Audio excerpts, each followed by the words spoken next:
কিন্তু ସେ ଜାଗାକୁ କଣ କହନ୍ତି? ପୁରୀ ବେଳେ କହନ୍ତି ଆଉ କଣ ପୁରୀ କହନ୍ତି। ପୁଣି ଜାଗାଟାର ନା ଚାରିଅକ୍ଷର। କଲା ସେ ଜାଗାର ନା ଚାରିଅକ୍ଷର। ଇଏ ପୁରସ୍ତମ। ସେ ଜାଗାଟା ଗୋଟାଏ ପାହାଡ଼ ଉପରେ ଉପସ୍ଥିତ ହ। ସେ ପାହାଡ଼ର ନା ଚାରିଅକ୍ଷର ନୀଳଗିରି। ସେ ନୀଳଗିରି ପାହାଡ଼ ଉପରେ ଗୋଟାଏ ମନ୍ଦିର ଅଛି ତା ନା ଚାରିଅକ୍ଷର। ସେ ମନ୍ଦିର ନା ହେଲା ଶ୍ରୀମନ୍ଦିର। ସେ ମନ୍ଦିର ଉପରେ ଗୋଟାଏ ଚକ୍ର ଅଛି ତା ନା ଚାରିଅକ୍ଷର। ସେ ଚକ୍ର ନା ହେଲା ନୀଳଚକ୍ର।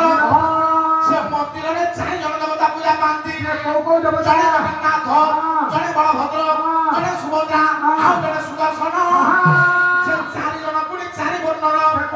ଜଗନ୍ନାଥ କଳା, ସୁଭଦ୍ରା ଆପଣମାନଙ୍କର ହଳଦିଆ, ଇଏ ବଳଭଦ୍ର ଧଳା, ସୁଦର୍ଶନ ଲାଲ। ସେ ଚାରି ଜଣ ପୂଜା ପାଇବା ପାଇଁ ଚାରି ଜଣ ଦାୟୀ। ଜଣେ ହେଲେ ରାଜା ଇନ୍ଦ୍ରଦୁମ୍ନ, ଜଣେ ହେଲେ ରାଣୀ ଶ୍ରୀଗୁଣ୍ଡିଚା, ଜଣେ ହେଲେ ଶବର ବିଶ୍ୱାବସୁ, ଆଉ ଜଣେ ହେଲେ ବ୍ରାହ୍ମଣ ବିଦ୍ୟାପତି। ସେ ଚାରି ଜଣ ପୁଣି ଚାରି ବର୍ଣ୍ଣର। ରାଜା ଇନ୍ଦ୍ରଦୁମ୍ନ କ୍ଷତ୍ରିୟ, ରାଣୀ ଶ୍ରୀଗୁଣ୍ଡିଚା ଶୂଦ୍ର, ଶବର ବିଶ୍ୱାବସୁ ହେଲା ଶବର, ବ୍ରାହ୍ମଣ ହେଲା ବିଦ୍ୟାପତି। ଜଗନ୍ନାଥ ମନ୍ଦିରକୁ ଚାରିଟା ଦ୍ୱାର, ଗୋଟାଏ ପୂର୍ବ ଦ୍ୱାର, ଗୋଟାଏ ପଶ୍ଚିମ ଦ୍ୱାର, ଗୋଟାଏ ଉତ୍ତର ଦ୍ୱାର, ଗୋଟାଏ ଦକ୍ଷିଣ ଦ୍ୱାର। ଇଏ ଚାରି ଦ୍ୱାରରେ ଚାରି ଜଣ ଜୀବ ଅଛନ୍ତି। ଗୋଟାଏ ପଟେ ସିଂହ, ଗୋଟାଏ ପଟେ ଘୋଡ଼ା, ଗୋଟାଏ ପଟେ ହାତୀ, ଗୋଟାଏ ପଟେ ବ୍ୟାଘ୍ର। ଚାରି ଦ୍ୱାରରେ ଚାରି ଜଣ ହନୁମାନ ଅଛନ୍ତି।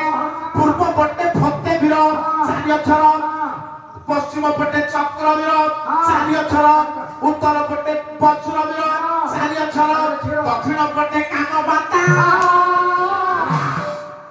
ଆଜ୍ଞା ଚାରି ଜଣ ହନୁମାନ ନାହାନ୍ତି? ଚାରି ଜଣଙ୍କ ହନୁମାନଙ୍କର ଚାରି ଚାରି ଅକ୍ଷରିଆ ନା। ମୁଁ ଆ ଭିତରେ ଗୋଟାଏ ଭୁଲ କହିଦେଇଛି। ରବାରି ତୁ ଜାଣିନୁ, ତୁ ଜାଣିନୁ ମୁଁ ଆ ଭିତରେ ଗୋଟାଏ ଭୁଲ କହିଦେଇଛି। ଏ ପୁଅ ଏ ଠିଆ ହରେ। ମୁଁ କହିଲି ଜଗନ୍ନାଥ ଚାରି ଅକ୍ଷର, ବଳଭଦ୍ର ଚାରି ଅକ୍ଷର, ସୁଦର୍ଶନ ଚାରି ଅକ୍ଷର। ଆଉ ଗୋଟାଏ ଭୁଲ କହିଛି ସୁଭଦ୍ରା ତିନି ଅକ୍ଷର। ଆରେ ସୁଭଦ୍ରାଙ୍କର ଚାରି ଅକ୍ଷରିଆ ନାମ ତତେ ଚାରିଟା କହିବି, ଖାଲି ସାରି ନା। ଗୋଟାଏ ହେଲା ସ୍ତମ୍ଭେଶ୍ୱରୀ ଚାରି ଅକ୍ଷର, ଗୋଟାଏ ହେଲା କୃଷ୍ଣାନୁଜା ଚାରି ଅକ୍ଷର, ଗୋଟାଏ ହେଲା ଏକନଂସା, ଆଉ ଗୋଟାଏ ସୁଭଦ୍ରିକା। ଜଗନ୍ନାଥଙ୍କର ଗୋଟାଏ ବିଶ୍ୱ ପ୍ରସିଦ୍ଧ ଯାତ୍ରା ଅଛି ତା ନା ଚାରି ଅକ୍ଷର ଘୋଷ ଯାତ୍ରା। ଜଗନ୍ନାଥଙ୍କର ଗୋଟାଏ ବିରାଟ କାୟ ପାଚେରୀ ଅଛି ତା ନା ଚାରି ଅକ୍ଷର ମେଘନାଦ। ଜଗନ୍ନାଥଙ୍କର ଗୋଟାଏ ମଶାଣୀ ଅଛି ତା ନା ଚାରି ଅକ୍ଷର ସ୍ୱର୍ଗଦ୍ୱାର। ଜଗନ୍ନାଥ ମହାପ୍ରଭୁ ଗୋଟାଏ ବେଦୀରୁ ଯାଇ ଆଉ ଗୋଟାଏ ବେଦୀରେ ବସନ୍ତି ତା ନା ହେଲା ଜନ୍ମ ବେଦୀ। ଜଗନ୍ନାଥ ମହାପ୍ରଭୁଙ୍କର ମା ଗୋଟାଏ ପବିତ୍ର ଖାଦ୍ୟ ଦିଏ, ପବିତ୍ର ପିଠା ଦିଏ ତା ନା ଚାରି ଅକ୍ଷର ପୋଡ଼ ପିଠା।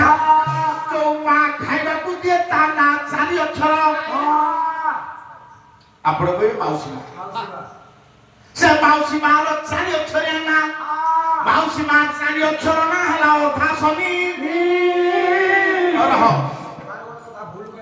ଜଗନ୍ନାଥଙ୍କର ଗୋଟାଏ ପ୍ରିୟ ବାହନ ଅଛି ତା ନା ଚାରି ଅକ୍ଷର ବୈନେତେୟ। ଜଗନ୍ନାଥଙ୍କର ଗୋଟାଏ ବିଶ୍ୱ ପ୍ରସିଦ୍ଧ ପ୍ରସାଦ ତା ନା ଚାରି ଅକ୍ଷର କୈବଲ୍ୟ। ପାଲା ବାଲା ପରା ଜଗନ୍ନାଥ ସଂସ୍କୃତିର ଧାରେ ଧାରିବେ ନାହିଁ।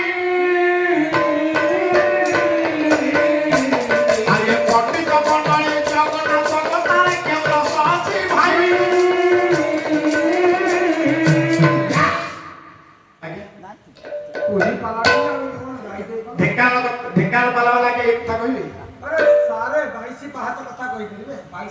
କାହିଁକି ତା ନା 22 ପାହାଚ? ଆପଣ ଯିବେ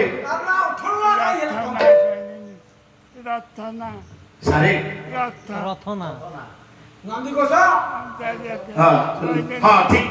ଆପଣ ମାନଙ୍କର ଜଗନ୍ନାଥ ମହାପ୍ରଭୁ ଯୋଉ ରଥରେ ବସନ୍ତି ତା ନା ଚାରି ଅକ୍ଷର। ନନ୍ଦିଘୋଷ ବଳଭଦ୍ର ଯୋଉ ରଥରେ ବସନ୍ତି ତା ନା ଚାରି ଅକ୍ଷର। ଇଏ ତାଳ ଧ୍ୱଜ ସୁଭଦ୍ରା ଯୋଉ ରଥରେ ବସନ୍ତି ତା ନା ଚାରି ଅକ୍ଷର କପିଧ୍ୱଜ। ଠିକ ମହାପ୍ରଭୁ ଜଗନ୍ନାଥଙ୍କ କଥା ମୁଁ କହୁଥିଲି। କୋଉ କଥା ଏଇଟା ମୁଁ କହୁଥିଲି ଯେ ଜଗନ୍ନାଥ ସଂସ୍କୃତି ସବୁ ଚାରି ତତ୍ତ୍ୱରେ ତିଆରି। ଇଏ ଜଗନ୍ନାଥ ସଂସ୍କୃତି କଥା ସେ କହିପାରିବେନି। କହିଲେ ସେଦିନ ଗୋଟାଏ ଭଗତ ହାତ ଯୋଡ଼ିକି ଜଗନ୍ନାଥଙ୍କ ପାଖରେ ନିବେଦନ କଲା, ଗୌର ସ୍ତମ୍ଭ ପାଖରେ କହିଲା ହେ ପ୍ରଭୁ, ହାତ ଯୋଡ଼ିଦେଲା। ସେ ଭକ୍ତଟା କୋଉଠାର?